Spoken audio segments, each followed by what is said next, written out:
Hello students, I doctor Pooja Agarwal welcome you all in my classes. Student, जैसा कि आप जानते हैं कि हमने नेट जेआरएफ पेपर 1 की लेक्चर सीरीज़ स्टार्ट करी है। ये हमारा 12th लेक्चर है उसी सीरीज़ का, जिसमें हम लर्नर सेंटर्ड टीचिंग मेथड्स को डिस्कस करेंगे। स्टूडेंट्स, हम आगे बढ़ने से पहले हम एक होमवर्क क्वेश्चन डिस्कस करते हैं। आपको पता है ये हमारे लेक्चर सीरीज़ का ट्रेंड है। पिछली बार का जो होमवर्क क्वेश्चन मैंने आपको दिया था वो था with respect to the development of skills all of the following are correct except that. Options हैं। Option A, people of same mental age should learn at the same rate. Option B, group interaction increases the skills. Option C, group instruction facilitates the learning process. Option D, workbooks can be invaluable learning aid. So students, हमें question को ध्यान से पढ़ना है। हर बार मैं आपको इस बात के लिए कहती हूँ कि क्वेश्चन को पढ़ना भी एक आर्ट है, और उसमें अगर आप गलती करेंगे तो आप गलत ऑप्शन को ऑप्ट करेंगे।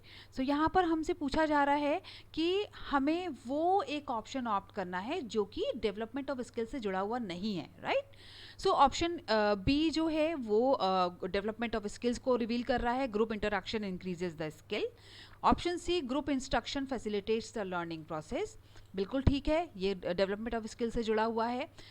Option D, workbooks can be invaluable learning aid. बिल्कुल ठीक बात है, वो एक बहुत इंपॉर्टेंट लर्निंग सपोर्ट है। लेकिन जो ऑप्शन ए है, people of same mental age should learn at the same rate, ये ठीक नहीं है। It is not related, it is not scientifically proved. ऐसा कहीं भी नहीं कहा गया है और प्रूव किया गया है कि एक ही एज के जिसका मेंटल एज एक जैसा है वो बच्चे एक ही सेम रेट या एक ही प्रपोर्शन से लर्निंग भी करते हैं, ये नहीं है। So option A is the correct answer. चलिए स्टूडेंट्स, आगे बढ़ते हैं। आगे बढ़ने से पहले हम एक टीचिंग कोट लर्न करेंगे, डिस्कस करेंगे, जिसमें आज का टीचिंग कोट है, teaching is having a wide variety of strategies and methods that can be tweaked and adapted instantly and constantly as classroom dynamics and student needs change. Teaching is fluid and no one single way work for all. यहाँ पर हम जैसा आप जानते हैं कि हम लोग टीचिंग की बात कर रहे हैं, और टीचिंग एक इतना डायनामिक टॉपिक है, इतना डायनामिक प्रोसेस है, जिसमें आप इसको डिफाइन नहीं कर सकते, इसको आप कुछ शब्दों में नहीं ला सकते, क्योंकि हर टीचर की अपनी एक टीचिंग एबिलिटी होती है, अपना एक टीचिंग पैटर्न होता है जिसको कोई कॉपी नहीं कर सकता। और कई बार ऐसा होता है कि हर लेक्चर भी अपने आप से डिफरेंट होता है। आप हर लेक्चर में टीचर की नई एक एक्सप्लेनेशन, जो एक्सप्लेनेटरी पावर्स होती हैं, उनका जो तरीका होता है वो डिफरेंट होता है। तो उसी को लेकर यहाँ पर बताया गया है कि कोई भी स्ट्रैटेजी या मेथड्स को आप डिफाइन करके उसको अडाप्ट करके कोई एक अपना ट्रेंड या ट्रेक नहीं बना सकते।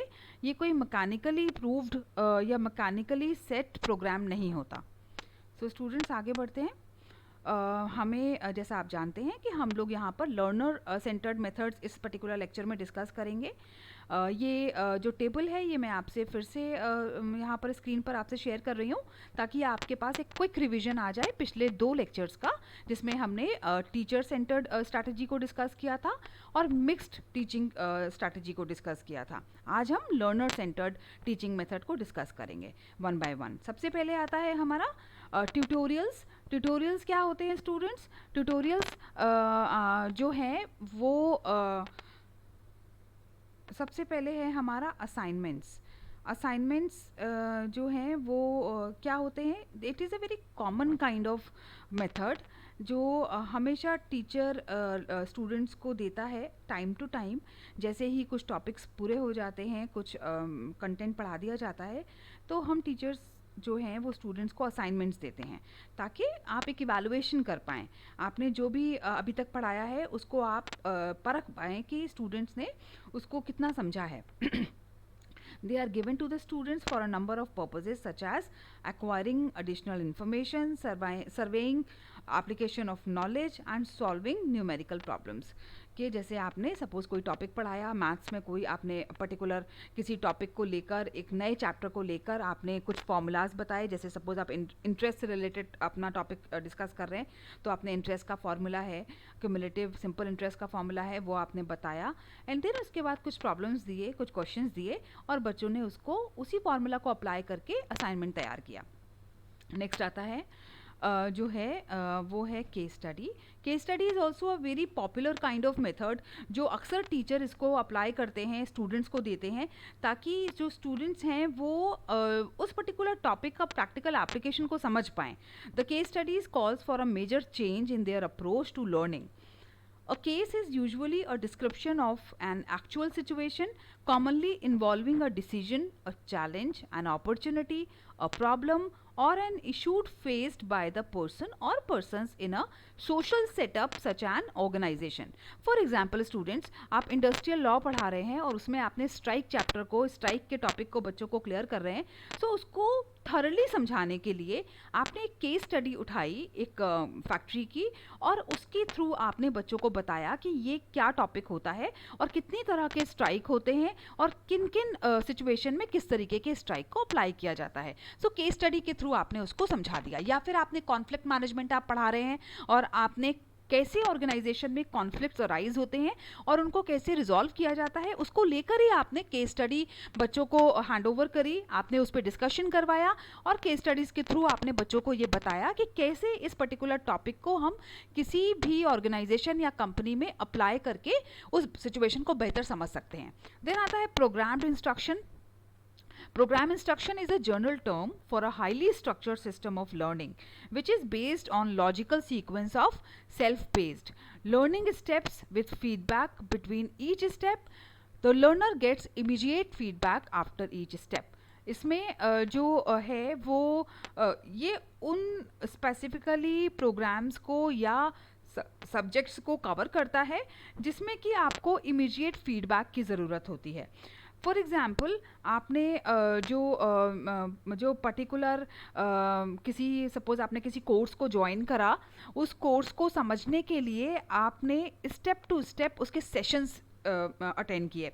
तो उसमें क्या होता है, आपने जनरली देखा होगा, सपोज आप स्टैटिस्टिक्स के अगर स्टूडेंट्स हैं, आपने SPSS का कोई शॉर्ट टर्म कोर्स ज्वाइन किया, तो उसमें आपको पहले सेशन में कुछ एप्लीकेशंस बताए, उन्होंने आपको बताया कि कैसे इस को अप्लाई करते हैं, फिर आपसे एक फीडबैक लिया कि वेदर यू अंडरस्टैंड इट और नॉट. देन उसके बाद फीडबैक आने के बाद उन्होंने नेक्स्ट स्टेप को अप्लाई किया, आपको नेक्स्ट स्टेप बताया कि अब इसमें इस तरह से हम इस प्रोग्राम को आगे लेकर करते हैं, इस्तेमाल करते हैं, यूज़ करते हैं, अपने डेटा को एनालाइज करते हैं. देन अगेन आपसे एक फीडबैक लिया कि आपको समझ में आया या नहीं आया.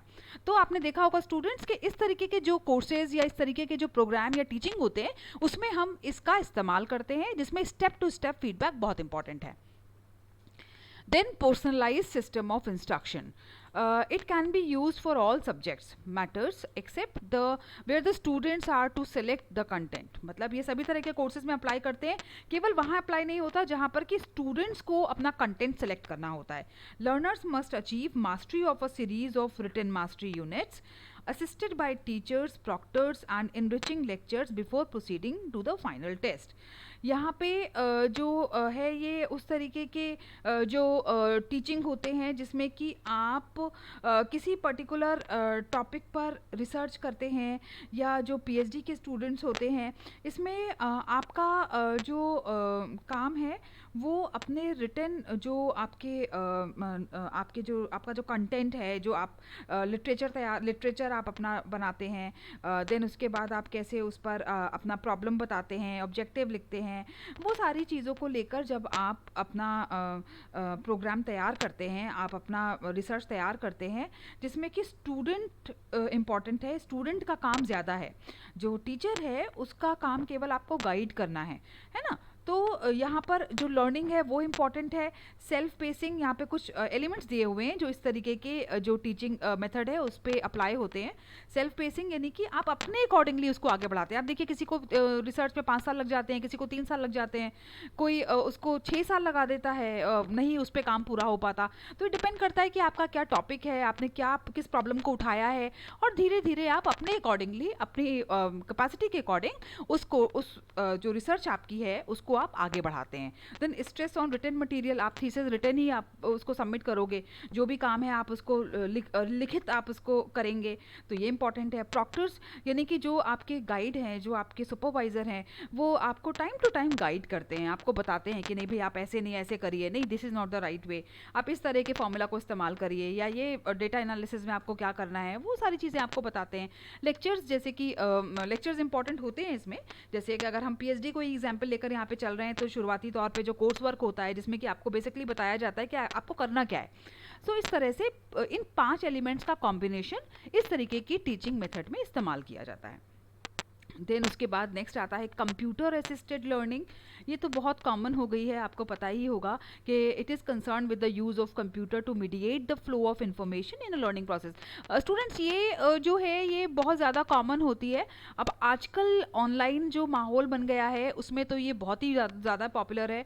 आप कैसे कंप्यूटर को माध्यम बनाकर अपनी टीचिंग को बच्चों तक पहुंचाते हैं और लर्निंग प्रोसेस को कहीं ना कहीं एक बहुत ही फ्लोइंग और बहुत ही एक सिस्टमैटिक एक प्रोसेस बना देते हैं। A computer has the ability to process information very quickly, accurately, and to adapt and respond to the learner's need, difficulties and progress, which is much greater than that of a book or videotape. यहाँ पर बताया है कि computer कैसे आपको easy learning कर देता है कि आप जैसे आपने देखा होगा, जब अगर आप कोई ई बुक पढ़ रहे हैं तो आप टीचर ने आपको ई बुक रेफ़र करा, तो अब अगर आपके पास हार्ड कॉपी ऑफ बुक है उसमें और ई बुक में क्या फ़र्क है कि उसको आप जूम करके बड़ा कर सकते हैं, आप उसको हाईलाइट कर सकते हैं, हाईलाइट आप हार्ड बुक को भी कर सकते हैं, लेकिन यहाँ पर क्या है कि आपके अकॉर्डिंगली आपके व्यू को सेट किया जाता है जो कि बुक में आप नहीं कर सकते। या आप कोई अगर मान लीजिए कोई वीडियो देख रहे हैं, वीडियो के थ्रू आप कंप्यूटर पे पढ़ रहे हैं, या आप कंप्यूटर से के थ्रू आपने जो आपने लर्न किया है उसको आप जो उसमें सॉफ्टवेयर्स होते हैं, मान लीजिए वर्ड है, पावर पॉइंट प्रेजेंटेशन है, तो एक्सेल है, उसके थ्रू आपने अपने जो भी आपने लर्न किया उसको अप्लाई करके समझ रहे हैं, तो कहीं ना कहीं आपकी जो लर्निंग है वो आसान हो जाती है। Open learning, it is a flexible method of delivering the instruction where the learner has open access to learning resource of people, material, equipments and accommodation, although regular class attendance are not necessary. Students, यहाँ पर जो हमारे correspondence course होते हैं उसको यहाँ पर हम एक एग्जाम्पल की तरह ले सकते हैं। जैसे इग्नू के कोर्सेज होते हैं, वहाँ पे आप देखते हैं कि आपके पास ओपन एक्सेस होती है, आपको बता दिया आपके जो लर्निंग मटेरियल है वो उनका अपलोडेड होता है, उनके जो वीडियोज़ हैं वो अपलोडेड होते हैं, आप आराम से अपनी सहूलियत के अनुसार उसको सुन सकते हैं, देख सकते हैं, पढ़ सकते हैं। और जो रेगुलर क्लासेज हैं वो मैंडेटरी नहीं है, संडे जो स्टडी सेंटर है वहाँ पर जाकर आप पढ़ाई करते हैं, but it is not mandatory, आप पे कहीं कोई दबाव नहीं होता है। देयर आर नो और मिनिमल रिस्ट्रिक्शन ऑन एडमिशंस, और बहुत ही फ्लेक्सिबल मोड होता है, आपको बहुत ज़्यादा इसमें रूल्स एंड रेगुलेशन नहीं होते हैं। Open learning instruction is however not suitable for the rapidly changing nature of content as this involve time, expertise and resources. यहाँ पर ये एक ड्रॉबैक मान सकते हैं, क्योंकि जो ओपन लर्निंग एक्सेस है उसको आप बहुत जल्दी रैपिडली चेंज नहीं कर सकते। सपोज अगर कहीं पे कोई टेक्नोलॉजी में चेंज आया, या कोई बहुत बड़ा वाइड जो हमारे एक्ट्स हैं या हमारे रूल्स हैं उसमें कोई अगर अंतर आता है, तो उसमें फ़ौरन से चेंज नहीं आता है, आपको इट टेक्स टाइम कि आप उसको, क्योंकि आपका एक रिसोर्स पर्सन जो है वो पूरा जो पैनल है वो उसको पूरा चेंज करेगा, उसको एडिट करेगा, देन उसके बाद वो अपलोड होगा, तो it takes time. So it can be taken as a drawback of this kind of teaching. Then next है interactive videos. The interactive videos approach to teaching can be employed to achieve cognitive, psychomotor और effective objectives. इस तरीके का जो teaching है वो आप depend करता है कि आप किस तरीके की लर्निंग कर रहे हैं, किस टॉपिक पर आपकी टीचिंग लर्निंग प्रोसेस चल रहा है।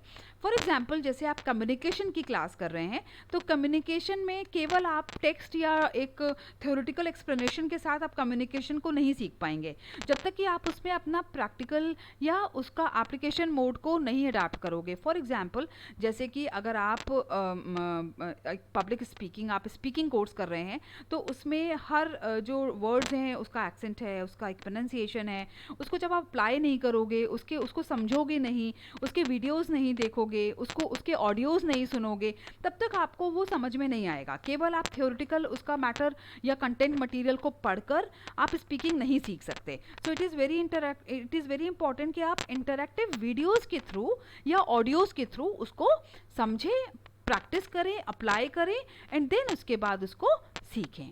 देन आपकी लर्निंग बहुत ईजी हो जाएगी। नेक्स्ट जो हमारा आता है वो है heuristic method. This method was advocated by professor Armstrong. यहाँ पर बता दिया गया है, स्टूडेंट्स इसको हाईलाइट कर लीजिएगा और कहीं पर अपने इसको यहीं मेमोराइज भी कर लीजिए कि heuristic method has been advocated by professor Armstrong. In this method, the student has to find out the answer to his or her own problem by unaided efforts. Thus, the child becomes a discoverer of knowledge by developing a spirit of inquiry. The main aim of teaching, इस तरीके की teaching का जो main उद्देश्य होता है वो है not to provide much facts about science, mathematics and grammar, but to teach how knowledge of these can be obtained. यहाँ पर देखिए जो इस तरीके के सब्जेक्ट्स हैं जैसे साइंस है, मैथमेटिक्स है, अब आप मैथमेटिक्स का अगर आपने एक फॉर्मूला बताया तो उसके सारे के सारे जो प्रॉब्लम क्वेश्चंस हैं वो आप बच्चे को नहीं करा सकते। आप केवल उसका तरीका बताएंगे एंड देन बच्चा खुद से प्रैक्टिस करेगा, स्टूडेंट खुद से प्रैक्टिस करेगा जितने भी क्वेश्चन करना चाहे, बट टीचर सारे क्वेश्चंस को नहीं करवाएगा। He will only tell you those particular facts, formulas or the way कि how to apply this and by applying these things you will get the answer. तो आपको सर्च खुद करना है, आपको डिस्कवर खुद करना है। ठीक इसी तरह जैसे साइंस का टॉपिक है, साइंस का चैप्टर है, तो टीचर ने आपको साइंटिफिकली जो केमिकल्स के रिएक्शंस हैं, फॉर्मूलाज हैं, वो आपको बता दिए, लेकिन उसके बाद उसके एप्लीकेशन, उसका अप्लाई आपको खुद समझना है। अगर फोर्सेस का हो रहा है, अगर फोर्सेस का टॉपिक है, टीचर ने आपको फोर्सेस बता दिए, कौन सा फोर्स कब कहाँ अप्लाई होता है, तो जब आप अपनी डेली लाइफ में या आपसे कोई क्वेश्चन पूछा जाता है तो आपको खुद डिस्कवर करना है कि what would be the answer and which kind of force is apply to this particular activity. So इस ये heuristic method is very interesting and it is very good for the students point of view, क्योंकि student इसमें न केवल learning करता है बल्कि अपने जवाबों को खुद ही खोजता है. राइट. सो स्टूडेंट्स जो नेक्स्ट है हमारा वो है differentiated instruction. Differentiated instruction is a dynamic, proactive method of teaching. It means that the teacher plans and uses a variety of ways to teach. It is student-centered, meaning that the lessons are engaging, relevant, interesting and active. It is an organized and planned method of teaching.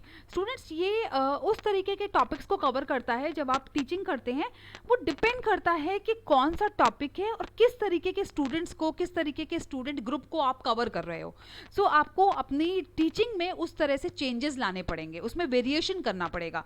For example आप जो students हैं वो बिल्कुल fresher हैं और आप एक नया टॉपिक पढ़ा रहे हैं, तो आपके जो पढ़ाने का तरीका है वो डिफरेंट हो जाएगा, उसमें जो एक्टिविटीज़ आप कंडक्ट कराएंगे वो डिफरेंट हो जाएंगी. लेकिन अगर आप कुछ मैच्योर या पुराने लर्नर्स को एक पर्टिकुलर टॉपिक को रिपीट कर रहे हैं, उनको रिवाइज करवा रहे हैं, तो आपकी जो टीचिंग वे है, आपका टीचिंग मेथड है, वो चेंज हो जाएगा. So it depends upon the that particular group of students कि आप किसके साथ आप टीचिंग कंडक्ट कर रहे हैं और किस तरह से आपको अपने स्टूडेंट्स को समझते हुए उनको टीचिंग या लर्निंग करवाना है. सो स्टूडेंट्स इसी के साथ हमारा ये टॉपिक यहीं पर कंप्लीट होता है. Now we will practice some questions related to this particular topic. पहला क्वेश्चन आता है, in which teaching method learners participation is made optimal और प्रोएक्टिव.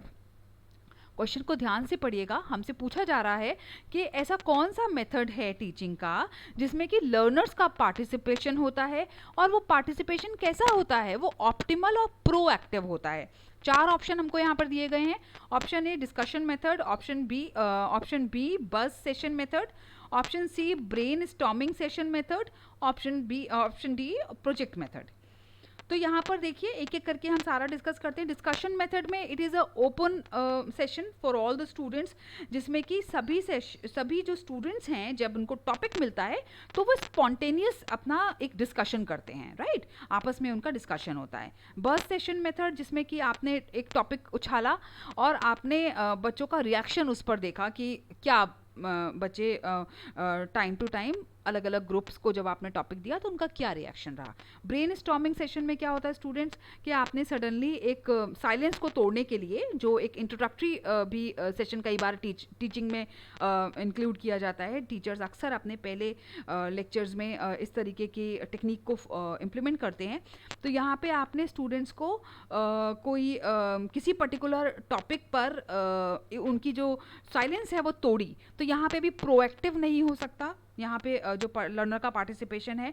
लेकिन जो प्रोजेक्ट मेथड होता है, आपने किसी पर्टिकुलर टॉपिक को जो आपने पढ़ाया है स्टूडेंट्स को, उससे रिलेटेड जब आप प्रोजेक्ट देते हैं तो उसमें क्या है, उसमें जो स्टूडेंट्स हैं उनका एक प्रोएक्टिव आपको पार्टिसिपेशन दिखता है, क्योंकि वो टॉपिक को समझ चुके हैं और अब वो उससे रिलेटेड जो प्रोजेक्ट आपने दिया है उस पर वो काम कर रहे हैं। So option 4 is the correct answer. यहाँ पे क्वेश्चन नंबर 2 आपके सामने है। In the 2 sets given below, set 1 and set 2, जिसमें कि सेट 1 इंडिकेट करता है मेथड्स ऑफ टीचिंग और सेट 2 प्रोवाइड करता है basic requirement for success and effectiveness, जिनको हमें मैच करना है। ये मैच द फॉलोइंग का क्वेश्चन है स्टूडेंट्स, और हमको सेट 1 में 4 ऑप्शन दिए हैं और सेट 2 में 5 ऑप्शन दिए हैं। हमें सही जो इनमें मैच हैं उनको बताना है। सबसे पहले लेक्चरिंग आता है, डिस्कशंस इन ग्रुप्स आता है, ब्रेनस्टॉर्मिंग एंड प्रोग्राम्ड इंस्ट्रक्शनल। और सेट बी में हमको जो दिया है वो है small set presentation with feedback provided. Second, production of large number of ideas. Third, content delivery in a lucid language. Fourth, use of teaching add procedure. Fifth, theme based interaction among participants. चलिए इसको find out करते हैं किसका match किसके साथ है। Lecturing की अगर बात करें तो लेक्चरिंग के लिए इन सभी में से आप नंबर 3 देखिए स्टूडेंट्स, कंटेंट डिलीवरी इन अ ल्यूसिड लैंग्वेज। लेक्चरिंग में it is a teacher centred method, अगर आपको याद हो, जो कि पहले तरह का टीचिंग मेथड स्ट्रैटेजी था। इसमें जो टीचर है वो क्लासरूम में जाकर अपना कंटेंट डिलीवर करता है, right. Then B, discussion in groups. Discussion in groups में स्टूडेंट्स जो सही मैच है इसका, ये आप पॉइंट 5 देखिए, जिसमें theme based interaction among participants है। डिस्कशन में हम यही करते हैं, हम एक टॉपिक थीम बेस दे देते हैं स्टूडेंट्स को, और फिर वो जो ग्रुप आपने स्टूडेंट्स के बनाए हैं, 4 स्टूडेंट्स के, 5 स्टूडेंट्स के, वो आपस में डिस्कशन करते हैं। This is called group discussion, right. So B का जो सही मैच है वो है 5th पॉइंट। ब्रेन स्टॉर्मिंग जो है, ब्रेन स्टॉर्मिंग का सही जो मैच बैठता है वो पॉइंट 2 है, production of large number of ideas. Naturally जब आप ब्रेन स्टॉर्मिंग करते हैं तो आपके पास क्या पॉपअप होता है, आपके पास जितने स्टूडेंट्स आपके सामने हैं उनके आइडियाज़ पॉपअप होते हैं, आपके सामने वो प्रोड्यूस होते हैं। सो सी का सही जो मैच है वो है 2nd। देन उसके बाद आ जाता है डी, जो 2 ऑप्शन हमारे पास, 2 मैच अवेलेबल हैं, इन दोनों में से हमें सोचना है कि कौन सा सही है। तो डी का जो सही मैच है वो है small step presentation with feedback provided, जो हमने इसी लेक्चर में डिस्कस किया था स्टूडेंट्स, आप याद करिए, प्रोग्राम्ड इंस्ट्रक्शनल, जिसमें कि हमने SPSS प्रोग्राम को, SPSS वर्कशॉप को एज अ एग्जाम्पल डिस्कस किया था, और यहाँ पर step to step feedback is very important. So that means code में अगर हम देखें तो option 3 is the correct answer, right students. I hope आपको ये समझ में आया होगा, and it is very important question, इसको ध्यान से फिर से एक बार घर में समझिएगा और इसको जानिएगा। क्वेश्चन नंबर 3 जो आपकी स्क्रीन पर दिख रहा है, discussion method can be used when. Option A, the topic is very difficult. Option B, the topic is easy. Option C, the topic is difficult. Option D, all of the above. Discussion method की बात यहाँ पर हो रही है और यहाँ पर बताया जा रहा है कि टॉपिक डिफ़िकल्ट है या डिफ़िकल्ट नहीं है, इजी है, या फिर वो केवल डिफ़िकल्ट है, राइट। सो स्टूडेंट्स, इससे कोई फ़र्क नहीं पड़ता। डिस्कशन मेथड में आप जो भी टॉपिक देंगे उसमें ग्रुप्स आपस में डिस्कस करेंगे, दैट मीन्स यहाँ पर all of the above is the correct answer. तो टॉपिक कुड बी डिफ़िकल्ट और it could be easy. So students, इसी के साथ हमारा प्रैक्टिस सेशन कंप्लीट होता है। अब हम आगे जो नेक्स्ट हमारा लेक्चर का पार्ट है, होमवर्क सेशन, उसमें मैं आपको एक MCQ दूंगी और नेक्स्ट लेक्चर के बिगिनिंग में हम उसको डिस्कस करेंगे। देखते हैं इस बार का होमवर्क क्वेश्चन क्या है। Which of the following provides more freedom to the learner to interact. हमको 4 यहाँ पर ऑप्शन दिए गए हैं, हमें फाइंड आउट करना है कि किस तरीके के मेथड में हमको ज़्यादा एज अ लर्नर फ्रीडम मिलती है। Option A large group discussion, option B seminar, option C lecture by experts, option D small group discussion. So students, I hope आप इसको घर में ज़रूर एक बार सोचेंगे और इसके सही आंसर को फाइंड आउट करेंगे। तो स्टूडेंट्स, आई होप आपको ये लेक्चर समझ में आया होगा। और स्टूडेंट्स, एक बात मैं यहाँ पर कहना चाहूँगी कि अगर आपको इस पर्टिकुलर टॉपिक और पेपर 1 के फ्री नोट्स या स्टडी मटेरियल चाहिए तो आप हमारे टेलीग्राम ग्रुप को ज्वाइन कर सकते हैं, जिसका लिंक हमने डिस्क्रिप्शन बॉक्स में दिया हुआ है। और अगर आपको कोई क्वेरी है, कोई आपका डाउट है या आप किसी पर्टिकुलर टॉपिक से रिलेटेड लेक्चर चाहते हैं तो आप मेरे व्हाट्सएप नंबर पर, जो कि आपकी स्क्रीन पे फ्लैश हो रहा है, उसमें मैसेज भी कर सकते हैं। ये जो नंबर है वो नीचे डिस्क्रिप्शन बॉक्स में भी अवेलेबल किया गया है। सो स्टूडेंट्स, आई होप आपको ये लेक्चर पसंद आया होगा, आपको ज़रूर इसका बेनिफिट आपको मिला होगा। अगर आपको ये पसंद आया है तो इसे लाइक करना नहीं भूलिएगा, अपने फ्रेंड्स के साथ शेयर ज़रूर करिएगा ताकि अधिक से अधिक स्टूडेंट्स इसका फ़ायदा उठा पाएँ। और अगर आप ये लेक्चर पहली बार सुन रहे हैं तो इसको सब्सक्राइब करना नहीं भूलिएगा। सब्सक्राइब बटन के बगल में बेल आइकन है, जिसको प्रेस ज़रूर करिएगा ताकि आपको मेरे सब लेक्चर के नोटिफिकेशन जल्द से जल्द मिल पाएँ। स्टूडेंट्स, यहाँ पर एक बात और शेयर करूँगी कि रिसेंटली हमारे पेपर 2 कॉमर्स की भी लेक्चर सीरीज़ हमने शुरू करी है। अगर आपका पेपर 2 कॉमर्स है तो it would be very beneficial for you कि आप उसको भी फॉलो करें, उसको भी सुने और अपनी प्रिपरेशन अच्छी करें, राइट? क्योंकि हमें इस बार नेट जेआरएफ पाकर ही रहना है। चलिए स्टूडेंट्स, तब तक के लिए goodbye, stay safe, stay at home, take care of yourself.